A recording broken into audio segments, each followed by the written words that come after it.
My name is Celestine Brooks, and I've lived 81 years on this earth, most of them right here in Bamberg, South Carolina. Down here, the summer air gets so heavy and thick with the smell of jasmine and damp earth, it feels like you could grab a fistful of it. I've always thought that if a secret had a scent, it would smell just like that. Sweet on the surface, but heavy enough to choke you if you breathe it in too deep. I had 4 children they called miracles. 4 blessings from the Lord, they said, born of a union touched by God's own hand. But every time I held one of them, so small and helpless in my arms, a piece of my own soul felt like it was dying. The whole town looked at me with a kind of awe, whispering about the pastor's spiritual wife. That's what he called me. It was a title that was supposed to be an honor, a sacred thing. But for me, it became a cage. Bamberg ain't a big place. Never has been. It's the kind of town where the steeple of the Mount Zion Baptist Church is the first thing you see coming in and the last thing you see going out. It's the heart of everything. I remember the sound of its bell on a Sunday morning, how it would roll over the fields and find you, no matter where you were. It was a sound of comfort, of community. Or so I thought. Our house was small, but Mama, Martha was her name, kept it clean and filled with the smell of baking bread and boiled peanuts. My daddy, Eugene, was a quiet man, worked his hands to the bone 6 days a week, and gave his heart to the Lord on the 7th. They believed in the power of faith with a purity that was beautiful. But, well, a faith that pure can be a dangerous thing in the wrong hands. It can make you blind.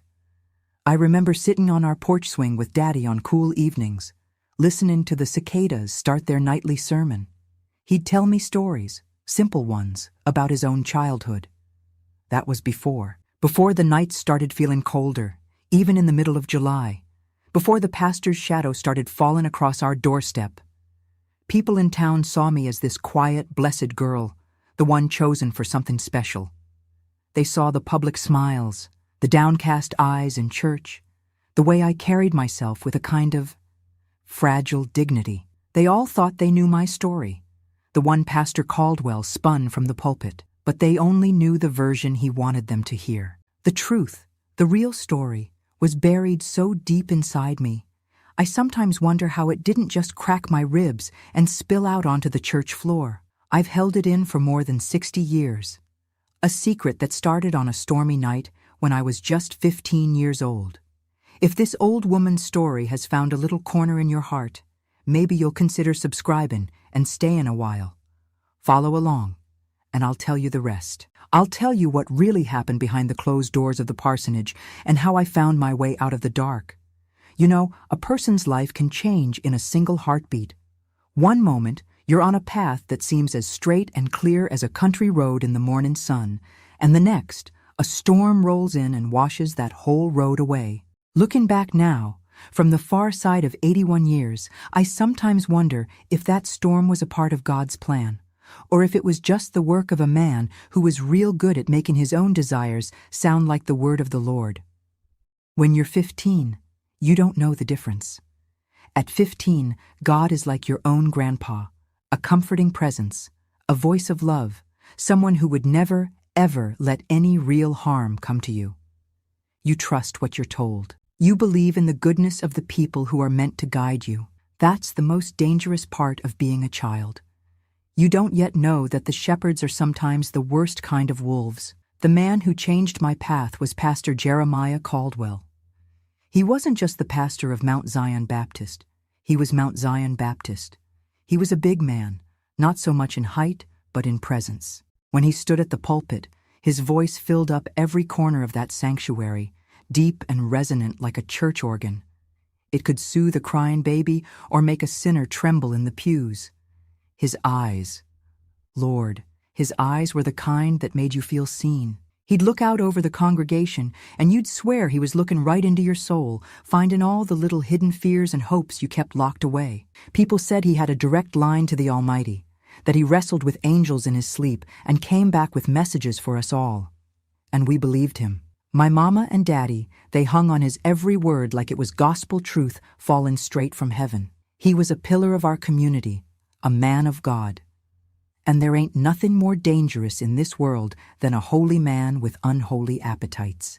It all started on a Tuesday night in late August. A storm was tearing through Bamberg, the kind that makes you feel small and helpless. The wind was howling like a lost soul, and the thunder was so loud it shook the preserves right on the shelves in Mama's kitchen. The rain was coming down in sheets, slapping against the windows of our little house. We were all huddled in the front room, listening to the storm, when there came a knock on the door. It was a firm, important kind of knock, not one you'd expect on a night like that. Daddy opened it, and there he stood, Pastor Caldwell, with the storm raging behind him, like he'd brought it with him. Rain was dripping from the brim of his hat and the shoulders of his dark coat. He looked like something out of the Old Testament. He stepped inside, bringing the smell of rain and wet wool with him. My mama, her hands fluttering to her chest, just staring like an angel had descended. The pastor's eyes scanned the room and settled on me. I was sitting in the corner, trying to make myself small, but under his gaze, I felt like I was standing on a stage under a bright light. He didn't smile. He just looked at me for a long moment, and then he turned to my parents. I'll never forget the words he used. He told them he'd been praying, wrestling with the Spirit for weeks, and that God had come to him in a dream. In this dream, the Lord had shown him my face. He said God told him I was special, that I had been chosen for a divine mission, a purpose higher than any of us could understand. I watched my parents' faces as he spoke. Daddy's jaw was slack with awe. Mama started to cry, but they weren't tears of fear. They were tears of joy, of overwhelming pride. The pastor came over and took my hand. His own was warm and clammy, and a shiver went right up my arm. He looked down at me, and then back at my folks. Celestine, he announced, his voice booming even over the thunder outside, has been blessed. The Lord has spoken to me. He has revealed that she is to be my spiritual wife. Spiritual wife. The words hung in the air, strange and heavy. I didn't know what they meant. Not really. But I saw the look on my parents' faces. Ecstasy. Pure, unadulterated joy that their daughter, their Celestine, had been singled out by God himself. She has been chosen to aid me in a sacred covenant, the pastor said, his thumb rubbing circles on the back of my hand. A union of the Spirit, ordained by the Most High. In that moment, sitting there in our humble front room, a cold dread settled in the pit of my stomach. It was a feeling so powerful, so deep, it drowned out the sound of the storm. I looked from the pastor's piercing eyes to my mother's tear-streaked, smiling face, and then to my father, who was nodding his head slowly, like he was witnessing a miracle. Everyone in that room thought I was being blessed. Everyone saw it as an honor. But all I could feel was the cold, terrifying certainty that my life, the simple, quiet life of Celestine Brooks, was over. I was 15 years old, and my own parents were handing me over, all smiles and grateful tears. They thought they were giving me to God. I was the only one who felt, deep down in my bones, that they were giving me to him. He called it a divine mission, a sacred honor. But as he stood there, holding my hand while the storm raged, I knew it wasn't a blessing. It was a branding. And from that night on, my life was no longer my own. After that stormy night, a strange quiet fell over our house. It wasn't a peaceful quiet, though. It was heavy, like the air before a lightning strike. My mama started looking at me different, with a kind of holy reverence that made my skin crawl. She'd stop what she was doing just to watch me read my Bible. A soft, proud smile on her face. Daddy didn't say much, but he'd clear his throat and stand up straighter whenever I walked into a room, like I wasn't his daughter anymore, but some visiting dignitary. They stopped asking me about my chores or my schooling. All they wanted to talk about was my mission. They'd use the words Pastor Caldwell had used, rolling them around in their mouths like precious jewels. Divine purpose, sacred union, God's chosen. They were so blinded by the light of it all, they never once thought to ask me if I was afraid of the dark. And I was. I was terrified.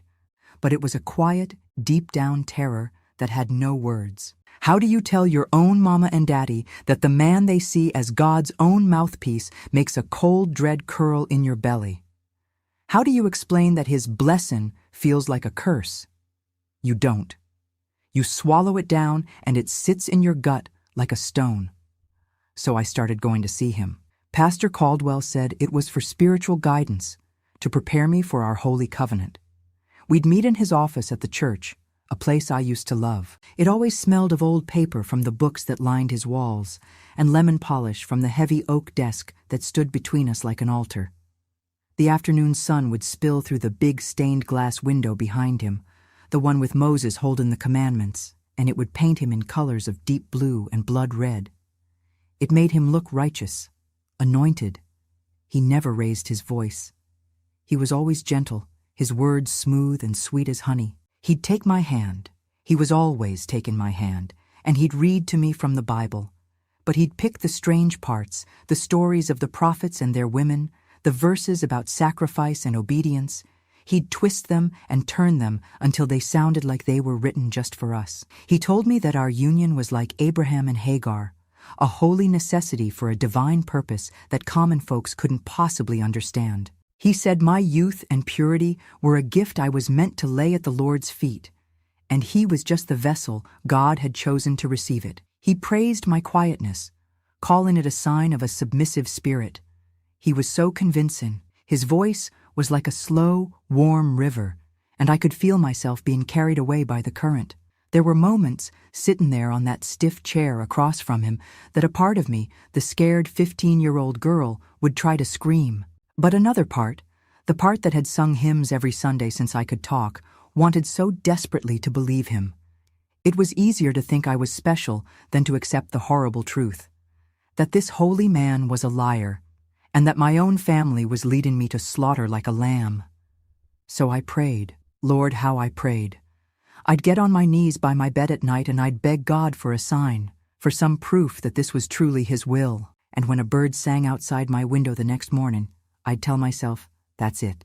That's the sign. I was building my own cage, bar by bar, just to make sense of it all. The final lock was clicked into place about a week before the ceremony. Pastor Caldwell told me it was time for me to meet his wife, Sister Rebecca. My blood ran cold. All this time, she'd been a ghost in the story, a faceless woman I couldn't bear to think about. I imagined she'd be a woman scorned, full of fire and righteous fury. I pictured her calling me a sinner, a homewrecker. I was ready for her hatred. In a strange way, I think I was hoping for it.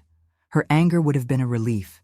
It would have proven that my fear was right. He took me to the parsonage, a big white house next to the church that always seemed so perfect from the outside. He led me into the parlor, a stuffy room filled with dark furniture and doilies on everything, and there she was, sitting in a wingback chair. Sister Rebecca wasn't what I expected at all. She was a thin, tired-looking woman with pale skin and eyes that seemed to hold a deep, settled sadness. There were faint lines of worry etched around her mouth, even when she smiled. And she did smile at me.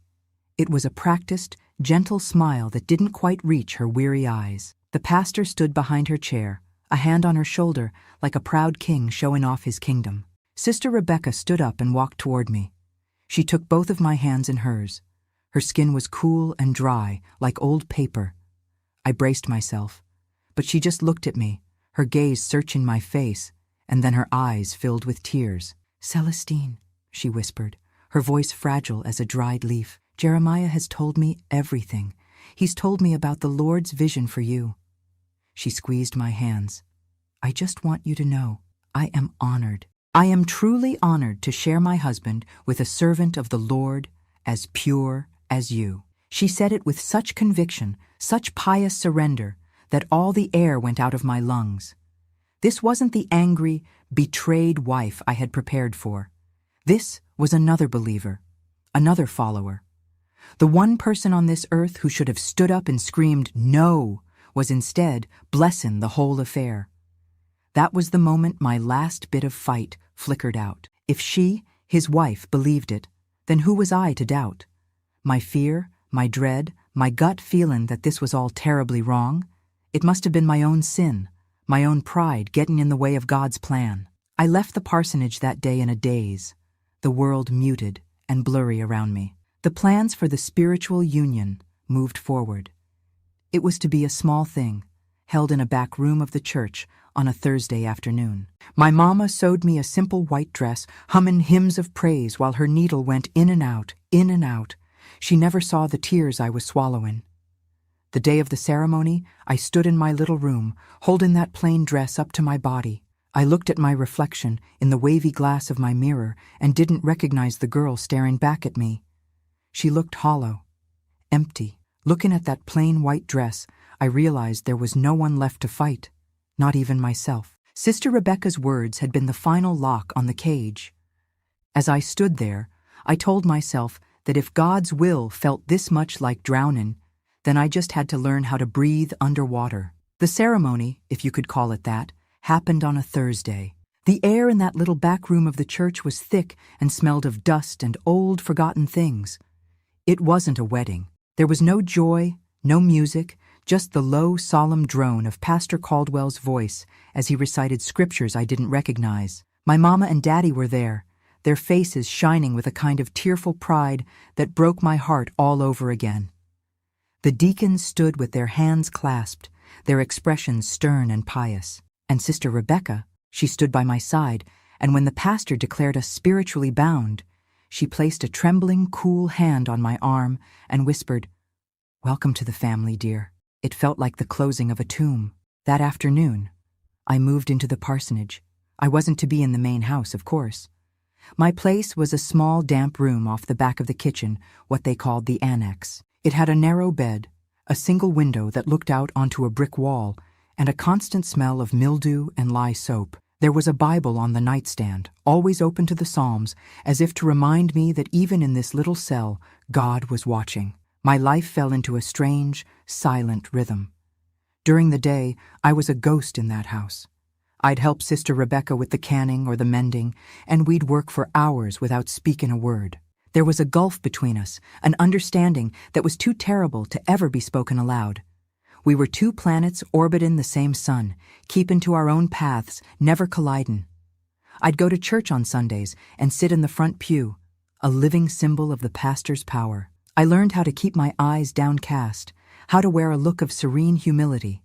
I could feel the eyes of the whole congregation on me. The women would whisper behind their hymnals, their glances a mix of pity and morbid curiosity. The men would look at me, then at the pastor, and then quickly away, a flicker of something I didn't understand in their eyes. I wasn't Celestine Brooks anymore. I was a spectacle.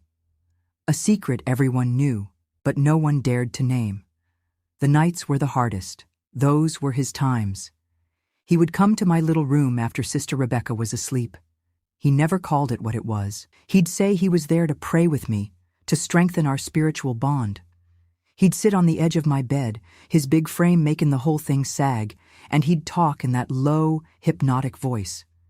He'd tell me that my body was a temple, and my duty was to welcome the Spirit of the Lord with him as the vessel. At first, I would just lie there, stiff as a board, feeling my own spirit float up to a corner of the ceiling, watching the whole sad, ugly scene from a distance. I'd count the cracks in the plaster and pray, not for him to stop, but for me to just disappear completely. He'd call my trembling a sign of the Holy Spirit moving through me. He'd call my tears a baptism of joy. He twisted everything, every last shred of my fear and pain, into something holy. And the worst part is, some nights, exhausted and confused, I almost believed him. Because believing the lie was less painful than facing the truth. This went on for months. I was 16, then I was 17. I felt ancient. My life was measured in silent days and terrifying nights. Then, one spring morning, the world tilted on its axis. It started with a sickness in my stomach that wouldn't go away, a weariness in my bones that sleep couldn't fix. I knew. Deep down, in that place where a woman's knowledge lives, I knew. I was pregnant. The first emotion that hit me wasn't joy or hope. It was a tidal wave of pure animal terror. This was proof, a secret that was growing inside me, a truth my own body was about to scream to the world. I thought, this is it. This is the end. I imagined being cast out, shamed, a scarlet letter burning on my chest for the whole town to see. For a fleeting moment, I even thought this might be my escape, Surely, now, the lie would have to crumble. When I finally got the courage to tell him, my voice was barely a whisper. We were in his office, the afternoon sun cast in its red and blue light all around him. He listened, his face unreadable. I braced myself for his fury, for his denial. But he didn't get angry. A slow smile spread across his face, a look of triumphant vindication. "A miracle," he said, his voice soft with awe. "Celestine, this is a sign from God himself. He has blessed our sacred union." I just stared at him, my mind unable to process his words. This wasn't a disaster to him. This was a victory. And then he did the cruelest thing he had ever done. The following Sunday, the church was packed. He stood at the pulpit, his Bible in his hand, and he looked right at me, sitting there in the front row in my plainest dress. He preached a sermon about Hannah and Samuel, about barren women and promised children. My heart was pounding so hard I thought it would break right through my ribs. Then he paused. He looked out at the faces of the congregation, and he raised his hands. "My beloved," he boomed, his voice filling the sanctuary, "today we are witness to a miracle. The Lord has seen fit to bless the sacred spiritual covenant he ordained. He is sending us a prophetic child, born of this holy union." A gasp went through the crowd. All at once, every eye in that church turned to me. They stared at my belly, hidden beneath the folds of my dress. And then, the silence was broken. It started with a few women crying, then someone started clapping, and soon the whole church was on its feet, singing hymns of praise, their voices rising to the rafters. They were celebrating. They were celebrating my shame, my terror, my cage. As they sang, I felt the first tiny flutter of life inside me. I wasn't a girl with a secret anymore. I had become the secret itself, a story he was writing for the whole world to read. I knew then that I was walking on holy ground that was bound to crumble, and there was absolutely nowhere left for me to run. My firstborn, my little Samuel, was a beautiful baby. He had my eyes but his father's serious expression, even as an infant. The people of Bamberg treated him like a prince. They'd bring gifts to the parsonage, little knitted booties, jars of honey, hand-carved wooden toys. Women would stop me on the street, their faces soft with reverence, and ask if they could just touch him, as if his little hand held a blessing from God. And I would let them. I'd stand there with a quiet, empty smile on my face while they cooed over my son, the living, breathing proof of my holy servitude. Sister Rebecca was a different kind of mother to him. She would hold him with a quiet, desperate sadness, as if she was trying to pour all the love she couldn't give her own situation into this child. We were a strange, broken family, bound together by a miracle that was really a tragedy. I was a mother, but I felt more like a vessel, a walking, talking story that belonged to everyone but me. Time folded in on itself. The days were long and silent, marked by the rhythms of a baby, nursing, sleeping, crying. The nights still belonged to the pastor. His visits to my little room in the annex didn't stop. If anything, the birth of Samuel had only strengthened his belief in his own divine right. He'd tell me that God demanded our union be fruitful, that we were populating the earth with a new generation of prophets. And before Samuel could even walk, I was pregnant again. This time, there was no grand announcement from the pulpit. It was just accepted, a known fact. Celestine was fulfilling her purpose. When my second son David was born, I was just 19 years old. I held him to my chest, this tiny, perfect new life, and I felt a weariness so profound it settled deep in my bones. I was a child myself, mother to two of the pastor's sons, trapped in a story that kept writing new chapters without my permission. The truth, when it finally came, wasn't delivered by an angel or a vision. It came from the cracked, gentle lips of an old woman named Dorothy May. Dorothy May had been the cleaning lady at Mount Zion Baptist since before I was born. She was a small, stooped woman with skin like wrinkled parchment and hands gnarled from a lifetime of scrubbing floors and polishing pews. She was part of the church like the smell of wax or the feel of the worn-out hymnals. She was so quiet and ever-present that I think most people, including the pastor, forgot she had eyes and ears. One evening, I was in the church basement, folding the baptismal robes. The air was cool and smelled of damp stone and bleach. My boys were asleep upstairs in the nursery. Dorothy May was there, quietly sweeping in the corner. She came over to me, her movements slow and deliberate. She didn't look at me with that awe or pity I saw in everyone else's eyes. She looked at me with a deep, knowing sorrow that felt ancient. "That new one?" she whispered, her voice raspy like dry leaves skittering across pavement. "He favors you."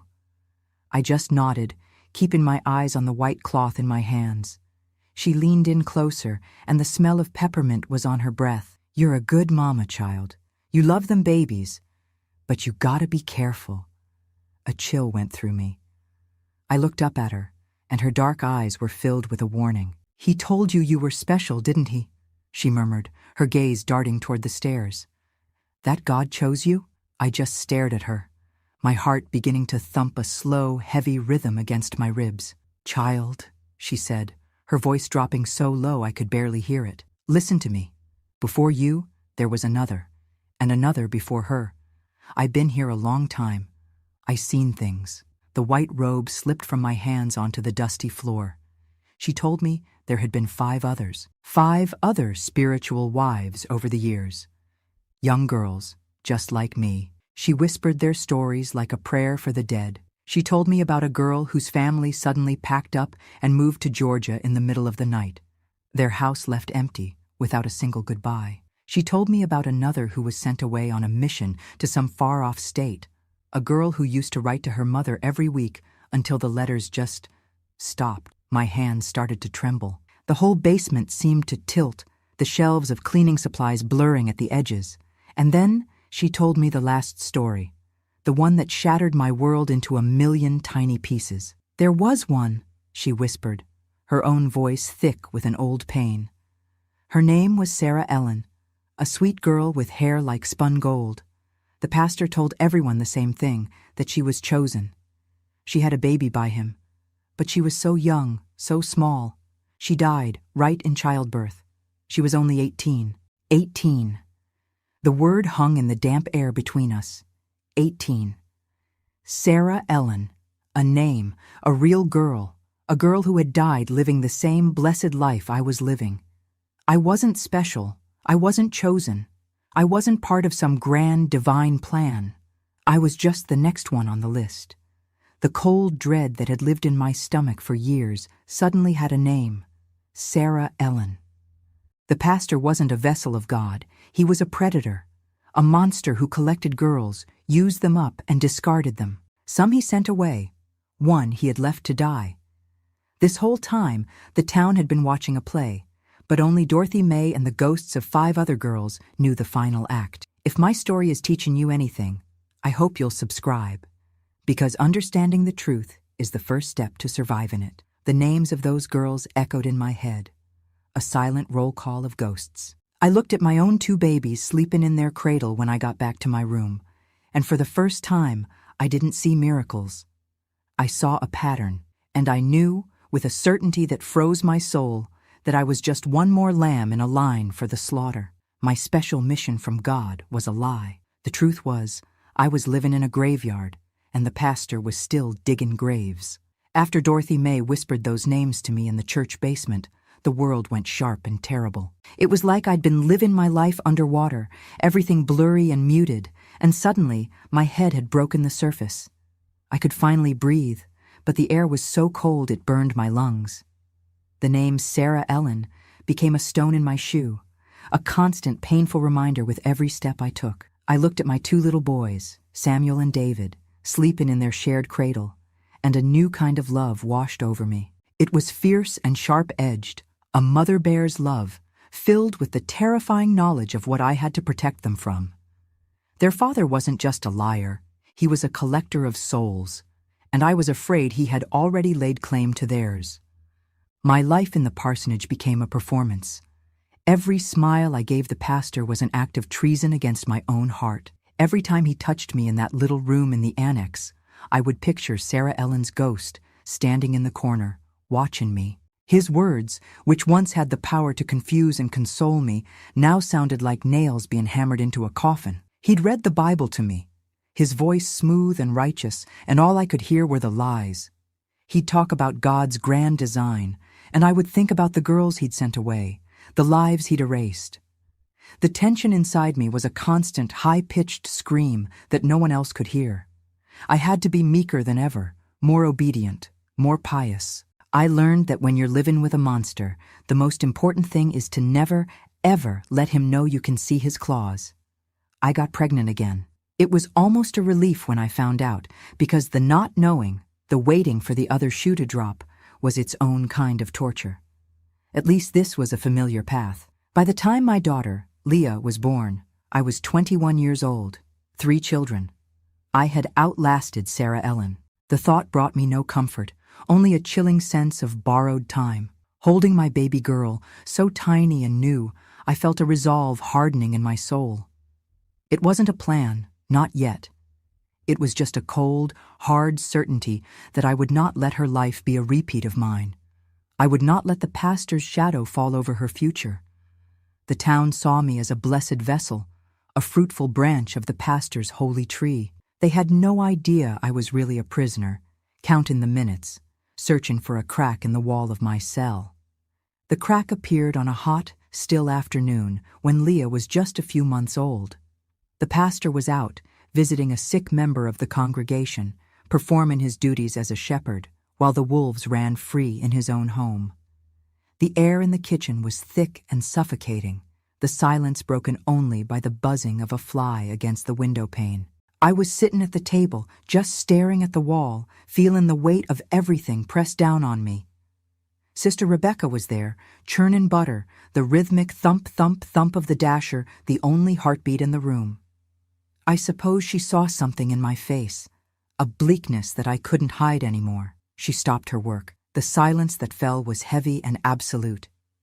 She walked over and sat down across from me. For a long time, she just looked at me with those weary, sad eyes of hers. I thought she was going to give me another one of her pious little speeches about duty and sacrifice. I braced myself for it. But instead, her face, that carefully constructed mask of serene acceptance, just crumbled. Her lips trembled, and a single tear traced a path through the fine powder on her cheek. Then another. Soon, she was covering her face with her hands, her shoulders shaken with silent, racking sobs. I'd never seen her cry like that, not with tears of joy or piety, but with the gut-wrenching grief of a lost soul. When she finally looked up, the woman staring back at me was a stranger. The pastor's perfect, compliant wife was gone, and in her place was a terrified, broken woman. "He didn't tell you, did he?" she whispered, her voice raw. "About what he does, about what he threatens." And then it all came pouring out of her, a flood of words held back for years. She told me she had never agreed to any of it, not with me, not with the ones before me. She told me that when she first fought him on it, years ago, he had locked her in her room for 3 days with nothing but bread and water, reading scriptures to her through the door about the damnation that awaited a rebellious wife. He told her that if she ever exposed him, God would strike down her entire family, that her mother would get sick, that her brother would die in an accident. He twisted her faith and her love for her family into a weapon and held it to her throat. "I tried to leave him once," she confessed, her eyes wild with the memory. "Years ago, I packed a bag and got on a bus. He found me in the very next town. He dragged me back, smiling at everyone, telling them his poor wife had gotten confused and wandered off. But when we got home, the things he said God would do to me." She couldn't finish. She just shook her head, tears streaming down her face. She reached across the table and grabbed my hands, her grip surprisingly strong. Her skin was cold as ice. "Celestine," she whispered, her eyes pleading with me to understand. "We are both prisoners in this house." In that moment, the world didn't just tilt, it was remade. The woman I had seen as my jailer, the pious accomplice to my misery, was just another prisoner in the cell next to mine. She was a victim, just like me, just like Sarah Ellen. The lines of the battlefield shifted. It was no longer me against them. It was us against him, A fragile, terrifying alliance was forged in that suffocating kitchen, a bond of shared terror and survival. She held my hands, and her tears felt as hot as my own. I thought knowing about the other girls was the worst thing in the world, but I was wrong. I didn't imagine that finding my only ally would be the most dangerous thing of all. After Sister Rebecca's confession in the kitchen, the air in the parsonage changed. The silence between us was no longer empty. It was full of the things we couldn't say. Our alliance was a fragile, secret thing, a tiny candle flame in a house full of drafts. We never spoke of that conversation again, but the bond was there, woven into the fabric of our days. It was in the way she'd pour me a cup of coffee without asking, her eyes meeting mine for a fraction of a second too long.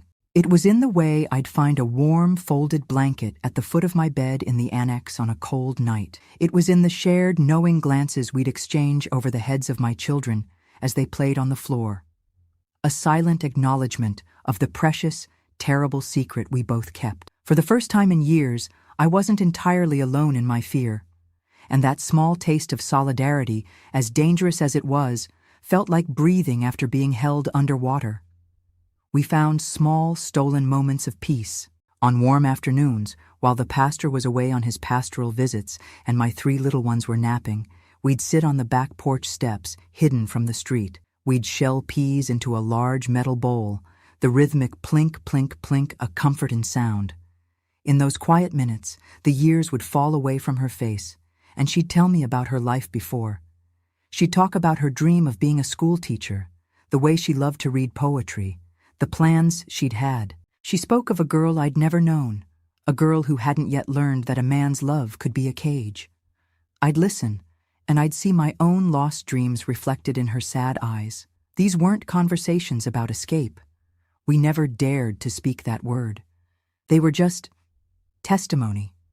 The quiet act of 2 prisoners admitting to each other that they remembered what the sun felt like. But in a town like Bamberg, nothing goes unnoticed. Our small, silent friendship became the newest grist for the gossip mill. At the church potlucks, I'd see the women of the congregation watching us. Their whispers followed me down the aisles of the general store. The looks were different now. The pity that used to be reserved for me, the young, spiritual wife, was now being ladled out for Sister Rebecca.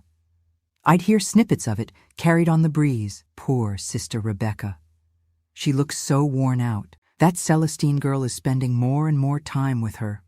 It ain't seemly. It's one thing to accept the Lord's will, but another to let that girl act like she's the true lady of the house. They saw our solidarity not as a comfort, but as a transgression. They saw 2 women finding solace in each other, and they decided it was a scandal.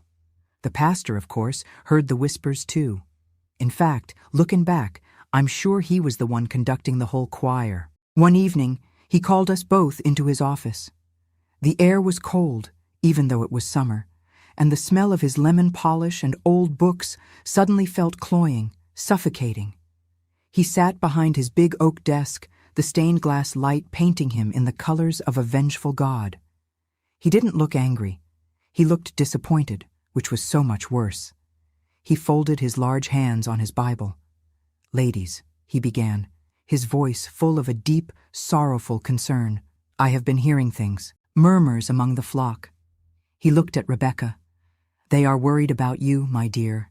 They say you seem burdened, that your spirit is being troubled. They see your closeness with Celestine, and they are confused. It is causing a disruption to the holy order of things." Then he turned his gaze on me. His eyes were like chips of ice. "And you, Celestine, your position here is one of sacred humility. Your growing familiarity with the pastor's wife is unseemly. It is making people question the purity of this entire covenant. It is making me look weak." He let that hang in the air. He was a master. He wasn't accusing us of plotting against him. He was accusing us of making him look bad, of threatening his ministry. He leaned forward, his voice dropping to that smooth, hypnotic tone he used when he was twisting a soul into a new shape. "This is a test from the Lord," he said. "Satan is trying to sow discord in this house and in this church by using gossip and suspicion. and the only way to fight him is with piety and propriety. You must keep a holy distance from each other. Your friendship, as well-intentioned as it may be, has become a stumbling block for the faith of others. He was using their faith, our faith, as a weapon against us. He was commanding us to rebuild the wall between us, for the good of God. We walked out of his office, and we didn't look at each other. We couldn't. The message was clear. The small kindnesses had to stop. The shared glances, the quiet moments on the porch, they were all over. We were to be strangers again, living in the same house. He hadn't raised his voice, but he had built a wall of whispers between us that was higher and colder than any stone. He used the town's wagging tongues as his hammer, and their piety as his nails. I learned something new and terrible about him that day. The cruelest cages aren't made of iron bars, but of other people's prayers, and we had just been locked inside one. The wall of whispers the pastor had built between me and Sister Rebecca was solid and cold. We went back to being ghosts in the same house, our paths crossing in the kitchen or the hallway with nothing more than a flicker of the eyes. But the silence now was different. It was heavier, filled with the weight of our shared, unspoken truth. My loneliness returned, deeper and more absolute than before, because now I knew there was an ally just feet away, and I couldn't reach her. The days began to blur into one long gray expanse of chores and childcare, of feigning piety in the face of my captor. I could feel myself starting to fray at the edges. I'd look in the mirror and see a stranger with haunted eyes. I was terrified of disappearing completely, of becoming the hollowed-out woman Sister Rebecca had been for so many years. The thing I was most at risk of losing now wasn't just my freedom, but my own mind. One Saturday, a rare opportunity fell into my lap. The pastor and Sister Rebecca were to attend a regional church conference in Columbia, an overnight trip.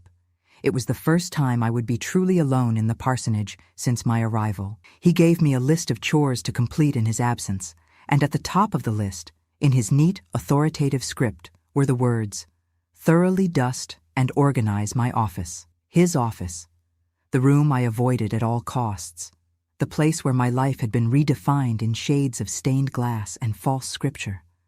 A cold fear washed over me, but beneath it, something else stirred.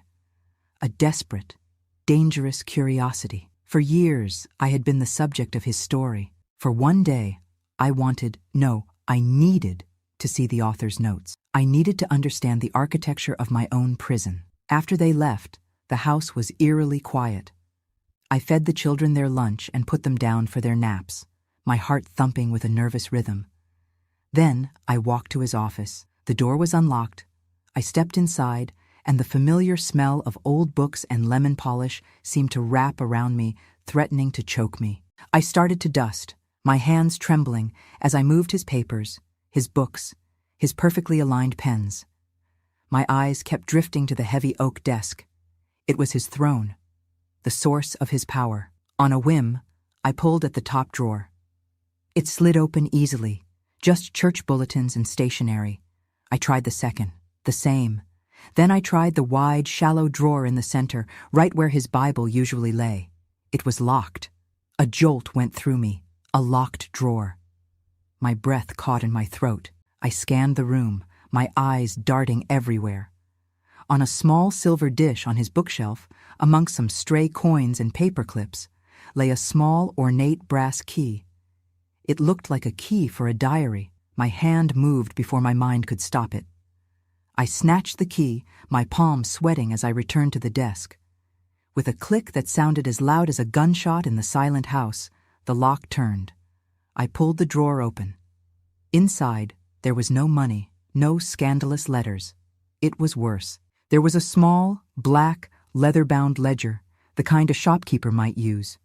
And beside it, a Bible, so heavily used the gold on the page edges had worn away completely. My hand, seeming to belong to someone else, reached for the ledger first. I opened it. The first page had a title, written in his spidery script, "The Lord's Special Servants," and below it, a list of names and dates. Mary Ann Peters, 1948.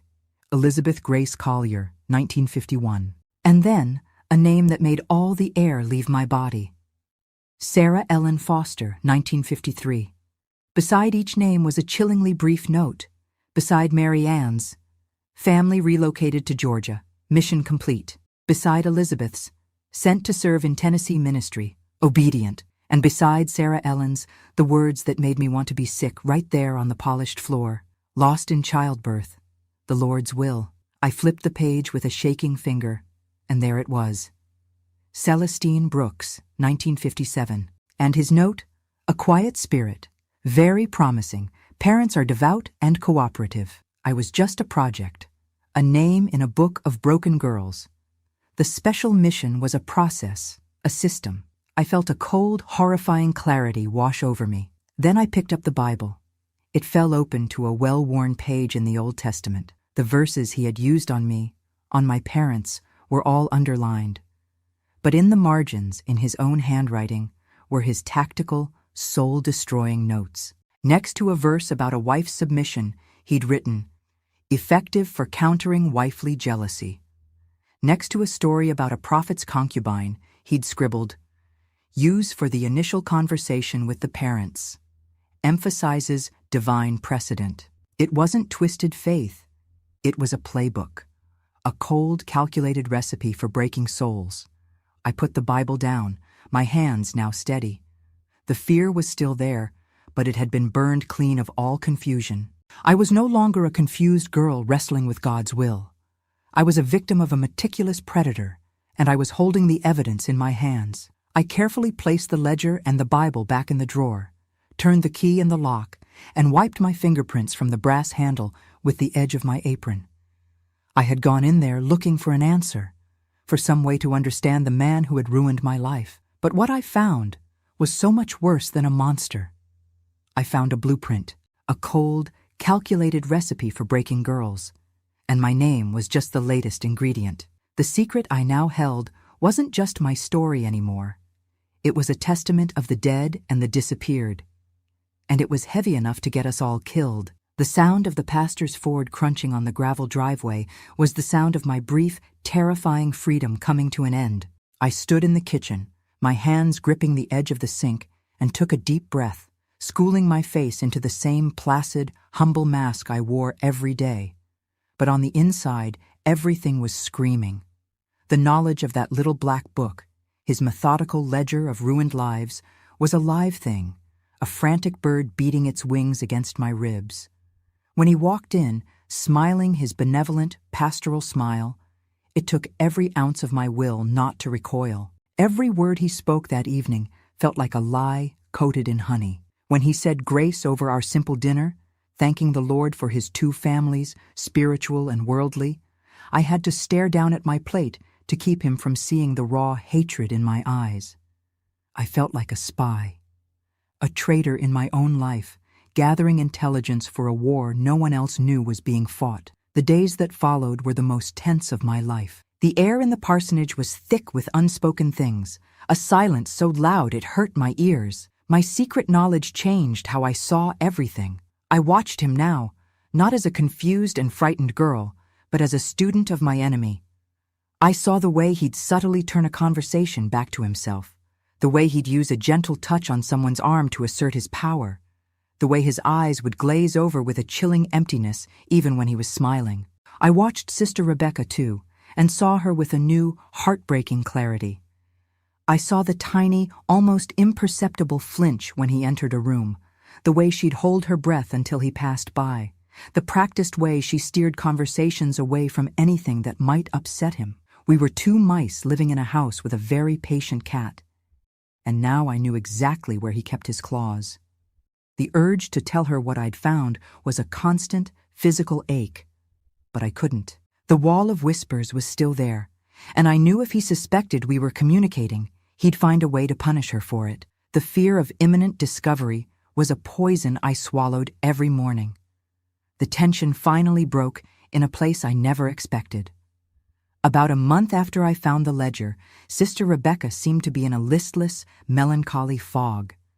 She asked me to help her clear out the old storage closet at the top of the stairs, a place filled with things the church no longer used. "It all just needs to be thrown out," she said, her voice flat and colorless. The closet was musty and dark, smelling of mothballs and time. It was filled with dusty boxes of old Christmas decorations, yellowed choir robes, and stacks of dried-out palm fronds from a dozen Palm Sundays past. I was reaching for a heavy box in the back when my fingers brushed against something wooden tucked behind it. It was a small, plain pine box, no bigger than a shoebox. It wasn't a church item. It looked personal. I pulled it out, wiping the thick layer of dust from the lid. There was no name on it. I don't know why, but I felt compelled to open it. Sister Rebecca had her back to me, sorting through a pile of old hymnals. I lifted the lid. Inside was a collection of sad, forgotten things.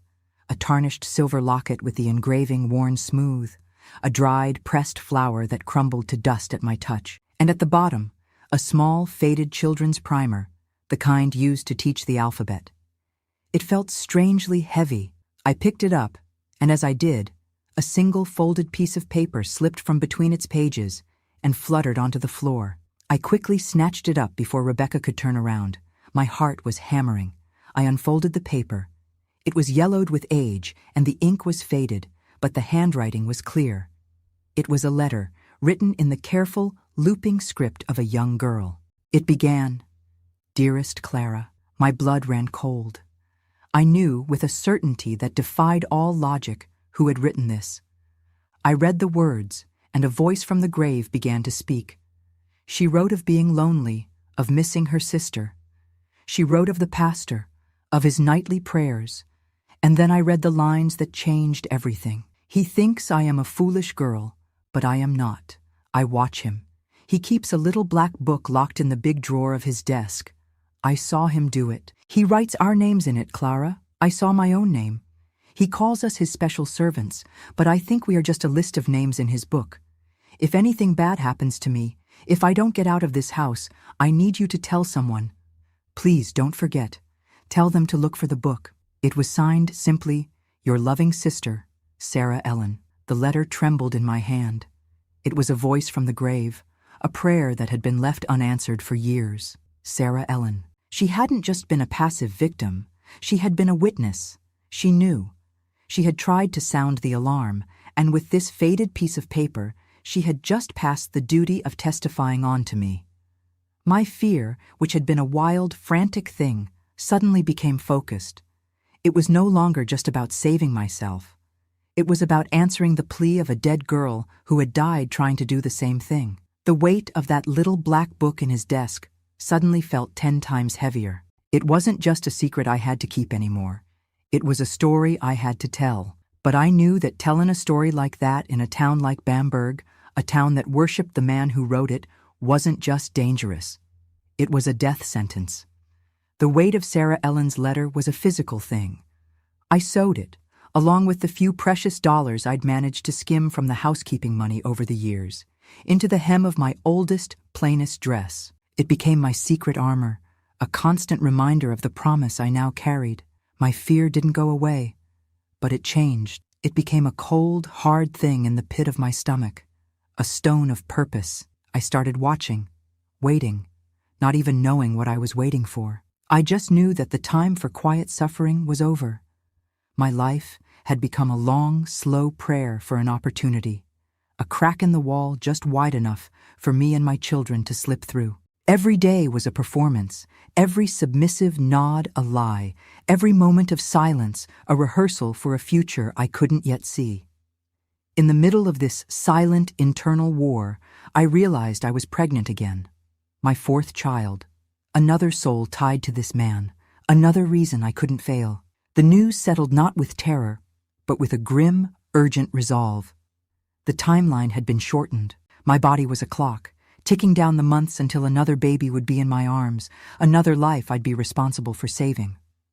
I'd look at my 3 children, Samuel, David, and little Leah, and the fierce, protective love I felt for them was so strong it was a physical pain in my chest. They were good, sweet children, innocent of the darkness that had conceived them. They deserved a life where they weren't defined by their father's sins, where the word father didn't taste like fear. The moment that shattered my waiting came on a bright Sunday morning in the fall. The church was filled with the scent of autumn leaves clinging to people's coats. The sermon was the usual fire and brimstone, full of righteousness and holy pronouncements. And then it happened. Pastor Caldwell paused, a look of beatific inspiration spreading across his face. A look I now knew was as false as a $3 bill. He told the congregation that God had visited him again, that a new blessing was upon them. My blood ran cold. I knew what was coming. He announced that the Lord had chosen another handmaiden, another pure young vessel, to walk the sacred path. And then he said her name, Linda Sue Patterson. A whisper went through the pews. I knew Linda Sue, a quiet, shy 15-year-old with freckles and wide, frightened eyes who sang in the youth choir. My gaze shot across the sanctuary and found her, sitting between her proud, beaming parents. And I saw it. I saw her face. It was a perfect, horrifying mirror of my own from all those years ago. The confusion, the terror, the crushing weight of an honor she never asked for. I saw her parents, tears of joy in their eyes, just like my own mother's. I saw the whole dark, twisted play beginning all over again, with a new girl cast in the lead role. I was watching my own past unfold, and I felt a rage so pure and so powerful, it burned away every last shred of my hesitation. In that instant, seeing the terror on Linda Sue's face, my decision was made. It wasn't even a choice anymore. It was a command that came from the deepest part of my soul, from the ghosts of Sarah Ellen and the others, from the fierce love for my own children, and from the 15-year-old girl I used to be. I would not stand by and watch him do it again. I would not let another girl be led into that darkness. My purpose, the one I had been waiting for, was suddenly crystal clear. I had to run, and I had to do it now. That night was the longest of my life. The pastor was in high spirits, accepting the congratulations of the deacons who came by the house, all of them praising God's mysterious ways. Sister Rebecca was a pale wraith, her face a mask of tragedy as she served them coffee. I went about my duties in a calm, methodical daze. I bathed my children and put them to bed, kissing their sleeping faces and whispering a promise that they would wake up somewhere safe. My mind was a whirlwind of planning, calculating and praying. Praying for strength, praying for courage, praying that the darkness would hide us. When the house finally fell silent, when the snores from the master bedroom told me the monster was asleep, I began to move. I gathered my children, one by one, from their beds, shushing them into a sleepy silence. I dressed them in their warmest clothes. I collected the mason jar from its hiding place in the back of the pantry, the few dollars and coins inside sounding like a king's ransom. I put on the dress with Sarah Ellen's letter sewn into the hem. I stood there in the dark kitchen, my 4 children, 3 sleeping and 1 growing inside me, my only worldly possessions. I looked at the back door of the parsonage.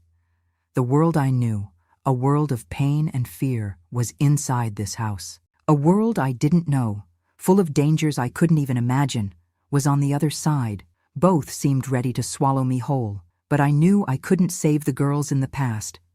I could only try to break the cycle for the one in the future. And so, with my heart hammering against my ribs, I reached out and turned the knob.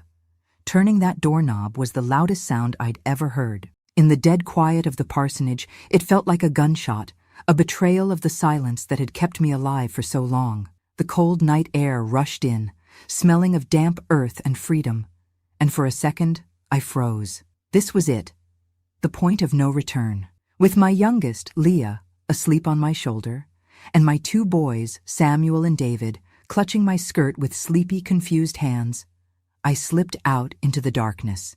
Each step on the gravel path felt like a betrayal, a landmine I expected to go off. I kept my eyes fixed on the back of the pastor's house, expecting the lights to flash on, to hear his voice boom across the yard, dragging us back into the nightmare. But there was only silence. We moved through the sleeping streets of Bamberg like fugitives, which is what we were. Every shadow seemed to leap out at me, the familiar shapes of my hometown twisted by the darkness into monsters. The ancient oak tree in the town square, where I'd played as a child, now looked like a gallows, its branches reaching for me. The church steeple, that landmark of my youth, was no longer a symbol of hope. It was a dark, pointed finger accusing me to the heavens. I could feel the weight of 1,000 judging eyes, even from behind the closed curtains of the houses we passed. My children were whimpering now, the cold starting to seep into their bones. I pulled them tighter, whispering promises of warmth and safety that I had no idea if I could keep. My own fear was a physical thing, a cold knot of dread that made it hard to breathe. All I could do was put one foot in front of the other, moving toward the edge of town, toward the highway, toward an escape that felt more and more impossible with every step. We finally made it to the crossroads where the long-distance buses stopped. There was no station, just a rickety wooden bench under a single flickering street lamp that cast more shadows than light. The wind was sharp, and it cut right through our thin coats. I huddled my children together on the bench, trying to shield them with my own body. A wave of utter despair washed over me. I looked at the few crumpled dollars in my hand. It wasn't enough. The first bus to anywhere wasn't scheduled to arrive until dawn, still hours away. We were stranded, exposed. A lone woman with 3 small children, huddled on a roadside in the middle of the night. He would wake up. He would find us gone. It wouldn't take him long to figure out where we'd go. I had failed. In my desperate dash for freedom, I had only led my children to a colder, more open cage. I was huddled there, tears freezing on my cheeks, when a pair of headlights cut through the darkness, coming down the road slow and deliberate. My heart stopped. The light swept over us, pinning us to the bench like butterflies in a case. This was it. He'd found us. I squeezed my eyes shut, bracing for the sound of his voice, for the feel of his hand on my arm, for the end of everything. The car door opened with a soft click. I held my breath, but the voice that spoke was not his. It was a frantic, terrified whisper. "Celestine?" I opened my eyes. Bathed in the weak glow of the car's interior light stood Sister Rebecca. She looked like a ghost, her face pale and her eyes wide with a terror that matched my own. For a confused moment, I thought she was there to drag me back, to do his bidding. But then I saw her hands, and they were trembling as much as mine. "I heard the floorboard in the hall," she said, her words tumbling out in a rush. "I knew. I always knew you had more fight in you than I ever did." She lunged forward and pressed a thick, lumpy envelope into my hand. "I can't go," she whispered, her eyes darting back toward the dark road leading to town. "He'd find me. He'd kill me. But I won't let him have you. I won't let him have these babies." She looked at my children, and a look of profound, heartbreaking love and sorrow washed over her face. "It's not much," she said, nodding at the envelope. "It was my mother's inheritance. Money he never knew about. It's enough. Go to Charleston. It's big enough to get lost in. Don't stop. Don't look back." Just then, we heard it. The low, distant rumble of an engine. The dawn bus, coming early. A miracle. "Go!" she urged, pushing me toward the sound. "I found the letter you left on your pillow. I'll make sure he gets it. I'll make sure he reads your words." She gave my arm one last, desperate squeeze, a final, silent message of solidarity passing between us.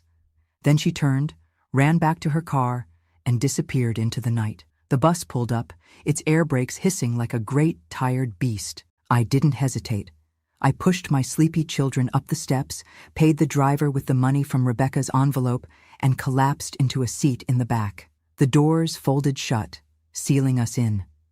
As the bus pulled away from the curb, its engine a low, steady groan. I stared at our reflection in the dark glass. A terrified woman, pregnant and clutching 3 small children. We were free. But as the lights of Bamberg, the only home I had ever known, faded into a single speck of light behind us, I knew I hadn't just escaped a man. I had escaped my own life.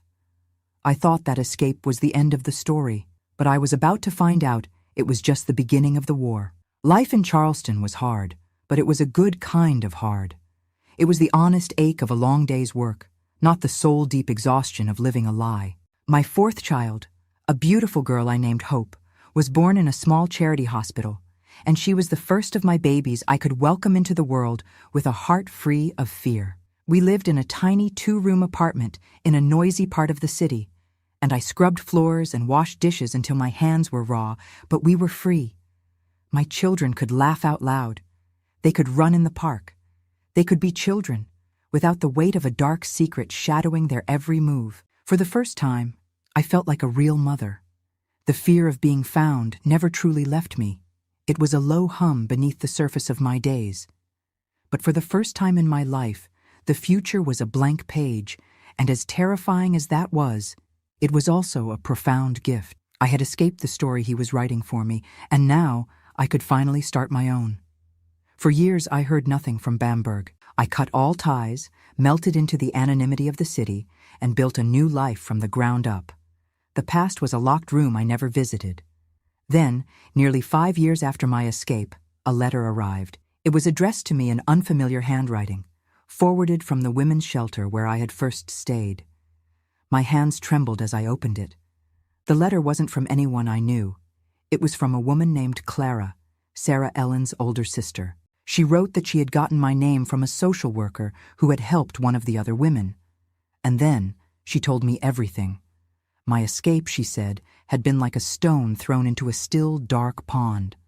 My disappearance with 4 of the pastor's children was a scandal that could not be silenced. The letter I had left, which Sister Rebecca had bravely passed to a trusted deacon, was the first crack in the dam. People started whispering, and for the first time, the whispers were questions, not just gossip.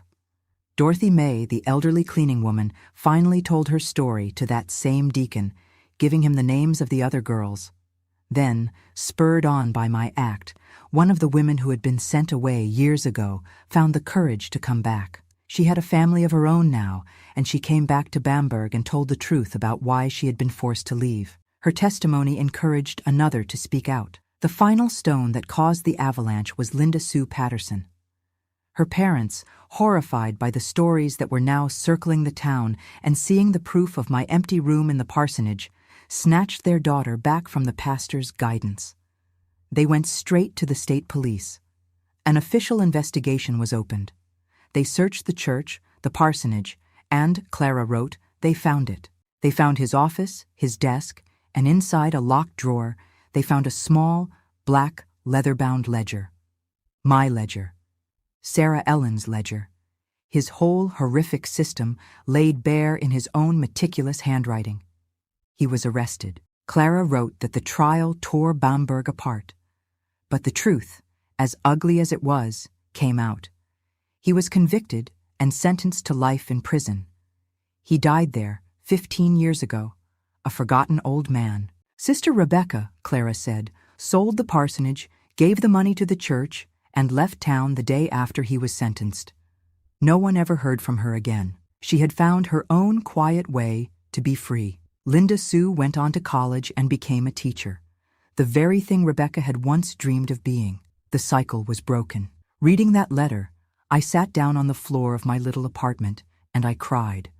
Not tears of sadness or anger, but tears of release. The weight I had been carrying, the ghosts of those girls, the fear of the monster. It was all lifted. The war was finally over. Today, I'm 81 years old. My 4 children are grown, with families of their own. They are good, kind, successful people who know every part of my story.